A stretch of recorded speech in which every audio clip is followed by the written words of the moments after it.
हर 8 में से एक आदमी और हर 4 में से एक महिला ऑस्टियोपोरोसिस के शिकार होते हैं। यानी कि हम पर ऑस्टियोपोरोसिस की कड़ी नजर है। ऑस्टियोपोरोसिस के खिलाफ इस एपिसोड के जरिए हम एक जंग छेड़ रहे हैं और इस जंग का नाम है mission controlling the terror of osteoporosis. मैं हूं अंकिता भार्गव, आपकी होस्ट, और आपका स्वागत करती हूं जॉइंट प्लस में। हमारे इस जंग में हमारा साथ दे रहे हैं डॉक्टर अतुल गट्टानी जी, जो कि एक फेमस र्यूमेटोलॉजिस्ट हैं। तो चलिए स्वागत करते हैं डॉक्टर साहब का। Welcome doctor Atul. Thank you. Well, सबसे पहला बेसिक क्वेश्चन कि ऑस्टियोपोरोसिस की डेफिनेशन क्या है? ऑस्टियोपोरोसिस आपके बोन्स को इन्वॉल्व करता है। इसमें आपके बोन्स कमज़ोर होते हैं। ओके। ये वीकनेस आपके हर पार्ट में, हर बोन में हो सकता है। एंड ये मेनली आपके स्पाइन में, आपके मीन्स आर्म के बोन्स में एंड लेग्स के बोन्स में, जहाँ पे फ्रैक्चर होने के, इंजरी होने के चांसेस ज़्यादा हैं, वहाँ पे मतलब इसके रिजल्ट्स देखने को मिलते हैं हमें ऑस्टियोपोरोसिस में, जो भी शिकायतें होती है उसके लिए। और दूसरा ये है कि osteoporosis is as such an silent disease. Silent disease में इसको इसलिए बोलना चाहूँगा कि काफ़ी लेट होने तक इसमें हमें कोई साइन सिम्टम्स नज़र नहीं आते हैं। ये डिसीज़ प्रोसेस चालू हो जाता है, then after a long period, like after many years, 10 years, 20 years, 25 years, 30 years down the lane, आपको अचानक किसी दिन फ्रैक्चर हो जाता है और तब आपको समझता है कि आप ऑस्टियोपोरोसिस से पीड़ित हैं। तो अदरवाइज ऑस्टियोपोरोसिस के कोई सिम्टम्स नहीं हैं?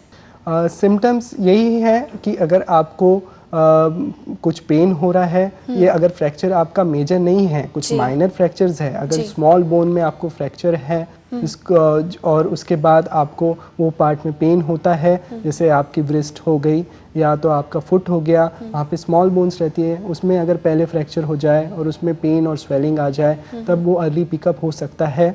या तो फिर आपका जैसे अगर एडवांस स्टेज में आपको मेजर बोन में भी फ्रैक्चर होता है और वो तभी मालूम पड़ता है। Usually it is an silent disease. तो फिर ऑस्टियोपोरोसिस के डायग्नोस्टिक टूल्स क्या हैं? ऑस्टियोपोरोसिस का डायग्नोसिस काफ़ी चीज़ों पे डिपेंड करता है। पहले तो ये डिपेंड करता है कि आपका मतलब आपको कोई रिस्क फैक्टर है क्या ऑस्टियोपोरोसिस के लिए, क्योंकि हम डिस्कस करेंगे। और दूसरा है कि काफ़ी तरह के टेस्ट रहती हैं ऑस्टियोपोरोसिस की। मेजर इसमें टेस्ट रहती है जो रेडियोलॉजिकल रहती है।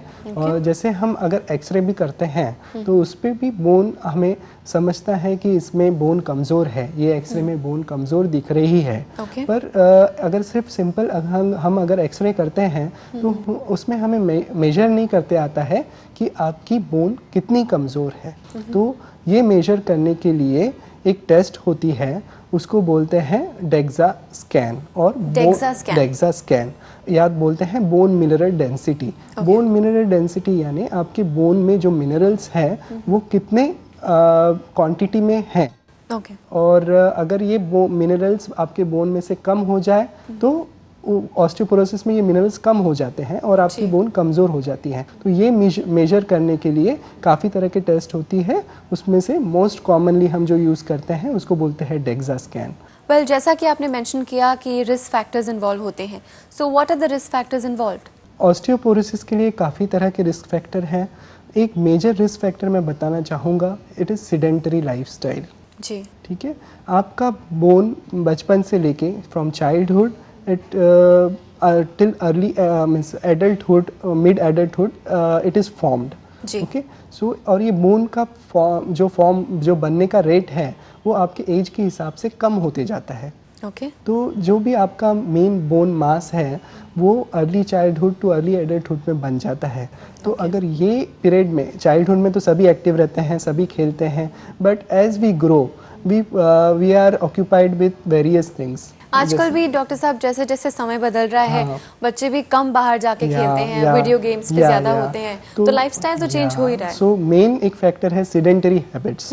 तो जो ये सेडेंटरी हैबिट्स है, ज़्यादा एक्सरसाइज नहीं करना, ज़्यादा एक्टिव नहीं रहना, उसके वजह से आपका जो बोन मास है वो अच्छी तरह से बन नहीं पाता है।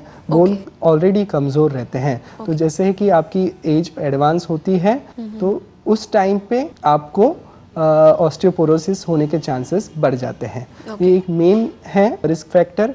इसके अलावा इम्प्रॉपर डाइट खाना, आपके जो न्यूट्रिएंट्स हैं डाइट्स में वो बराबर क्वांटिटी में नहीं लेना, जिसमें मेन कैल्शियम और विटामिन डी है, ये हो सकता है। दूसरा, या तो फिर कोई भी जैसे डायबिटीज़ है, हाइपरटेंशन है, या तो अदर क्रॉनिक डिसीजेस है कि कभी कभी कैंसर वगैरह, इन सब बीमारियों में भी बोन ज़्यादा कमज़ोर हो जाती है। और कुछ ऐसे मेडिसिन्स रहते हैं जो मेडिसिन्स हम लेने के कारण over a period of time ये बोन्स कमज़ोर होती हैं। अच्छा, तो दवाइयों की वजह से भी बोन पे इफेक्ट पड़ता है? हाँ, दवाइयों की वजह से भी पड़ता है। मेनली इसमें मैं ये बताना चाहूँगा कि कुछ दवाइयाँ ऐसी रहती हैं जो लेना ज़रूरी रहता है और वो हम अवॉइड नहीं कर सकते हैं। जैसे अस्थमा के पेशेंट को इनहेलर्स लेना पड़ता है, और अगर किसी को मिर्गी की बीमारी है तो उनको मिर्गी कम करने की दवाइयाँ लेना पड़ता है। और कभी कभी कुछ बीमारियों में स्टेरॉइड एक जो दवाई है वो लेना पड़ता है। तो ये कुछ मेन दवाइयाँ हैं जिसके कारण आपकी बोन कमज़ोर हो जाती है। इसका मतलब ये नहीं कि आप ये दवाइयाँ ना लीजिए, पर टाइम पे आप बोन चेक करवाइए, और अगर आपको ऑस्टियोपोरोसिस है तो उसका ट्रीटमेंट लीजिए।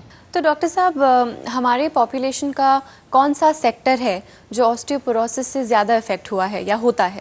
जो सेडेंटरी लाइफस्टाइल जिनमें है। ओके। तो mostly when you see in the urban population where lifestyle is very sedentary, then you get an higher chances हो जाते हैं कि आपको ऑस्टियोपोरोसिस हो। और दूसरा ऐसा है कि ऑस्टियोपोरोसिस फीमेल्स में ज़्यादा होता है, मतलब महिलाओं में ज़्यादा होता है।